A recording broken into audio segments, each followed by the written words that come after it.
এটা কি কালচার নাকি ইসলাম ধর্মের নিয়ম যে বিয়ের সময় কম বয়সী মেয়েদের বেশি পছন্দ করা হবে, অথবা কুমারী মেয়েদের পছন্দ করা হবে, কিংবা সুন্দরী মেয়েদের উপর খুব বেশি গুরুত্ব দেওয়া হবে? বোন প্রশ্ন করলেন যে এটা কি ইসলামের কালচার, এটা কি ইসলামে গ্রহণযোগ্য যে বয়স্ক মহিলার তুলনায় কম বয়সী মহিলাকে বিয়ে করা, গড়পড়তা চেহারার বদলে সুন্দরী মেয়েকে বিয়ে করা, অথবা গরিবের বদলে ধনী মহিলা, এটা কি ভালো? এটা মুবাহ। কারণ আপনি যদি মুহাম্মদ সাল্লাল্লাহু আলাইহি ওয়াসাল্লামের জীবনী পড়েন, নবীজি প্রথম যে মহিলাকে বিয়ে করেছিলেন খাদিজা রাদিয়াল্লাহু আনহা, তিনি নবীজির চেয়ে 15 বছরের বড় ছিলেন। নবীজির বয়স তখন 25 বছর, হযরত খাদিজার তখন 40 বছর বয়স। পরবর্তীতে তার মাত্র একজন স্ত্রী ছিলেন 50 বছর বয়স পর্যন্ত, যতদিন হযরত খাদিজা রাদিয়াল্লাহু আনহা বেঁচে ছিলেন। বিবি খাদিজা মারা যাওয়ার পর নবীজি আবার বিয়ে করেন। এরপর যখন বিয়ে করলেন তখন বিয়ে করলেন কম বয়সী, 36 বছর বয়স, 32 বছর বয়স ইত্যাদি।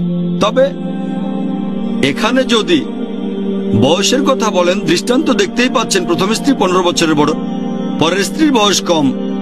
এখানে দেখতে পাচ্ছেন নবীজির প্রথম স্ত্রী হযরত খাদিজা রাদিয়াল্লাহু আনহা ছিলেন বিধবা, তার মানে কুমারী না। নবীজির স্ত্রীগণের মধ্যে মাত্র একজন ছিলেন কুমারী, আর কেউ কুমারী ছিলেন না। হয় ছিলেন বিধবা অথবা তালাকপ্রাপ্তা। তার মানে এমন না যে কুমারী না এমন কাউকে বিয়ে করা সুন্নত। তবে নবীজি তার জীবনে আমাদের জন্য অনেক দৃষ্টান্ত রেখে গেছেন।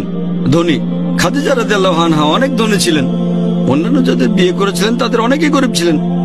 তাহলে নবীজি বিয়ে করেছেন ধনী মহিলাকে, বিয়ে করেছেন গরিব মহিলা, বয়স্ক মহিলা, কম বয়সী মহিলা, কুমারী, কুমারী না, অনেকে তালাকপ্রাপ্তা এবং বিধবাও ছিলেন। তাহলে দেখতে পাচ্ছেন এক সম্প্রদায়, আমার মতে এটা মুবাহ, এটা আপনার ব্যক্তিগত পছন্দ। আমাদের নবীজি সাল্লাল্লাহু আলাইহি ওয়াসাল্লাম বলেছেন, এই কথা আগে বলেছি, এই হাদিসটা আছে সহিহ বুখারীতে 7 নম্বর খণ্ড, বুক অফ নিকাহ, 5090 নম্বর হাদিস, যে আমাদের নবীজি সাল্লাল্লাহু আলাইহি ওয়াসাল্লাম বলেছেন, যখন কেউ বিয়ে করে সে 4টা জিনিস দেখে: সৌন্দর্য, সম্পদ, আভিজাত্য এবং গুণ। এগুলোর মধ্যে সেরা হচ্ছে গুণ। কেউ যদি সৌন্দর্য দেখে সেটা হারাম না, কেউ কম বয়সী স্ত্রী চাইলে সেটাও হারাম না, কেউ সম্পদশালী স্ত্রী চাইলে এটাও হারাম না, অভিজাত পরিবারের স্ত্রী চাওয়াটাও হারাম না। তবে এগুলোর মধ্যে গুণ হচ্ছে সেরা। গুণের উপর গুরুত্ব সবচেয়ে বেশি। যদি এমন কোন গুণবতী মেয়ে পান যে কম সুন্দরী, এখানে সৌন্দর্যের চেয়ে গুণের উপরেই বেশি গুরুত্ব দেবেন। তাহলে গুণবতী কম সুন্দরী স্ত্রী সুন্দরী আর কম গুণের স্ত্রীর চেয়ে ভালো। গুণের উপরই গুরুত্বটা সবচেয়ে বেশি। ইসলাম ধর্মে এগুলো ছাড়া অন্য মানদণ্ডের উপর গুরুত্ব দেওয়া হয়নি। আর গুণের গুরুত্বের কথা যদি বলতে হয়, এটা নিশ্চিত করে বলা যায়। আশা করি উত্তরটা পেয়েছেন।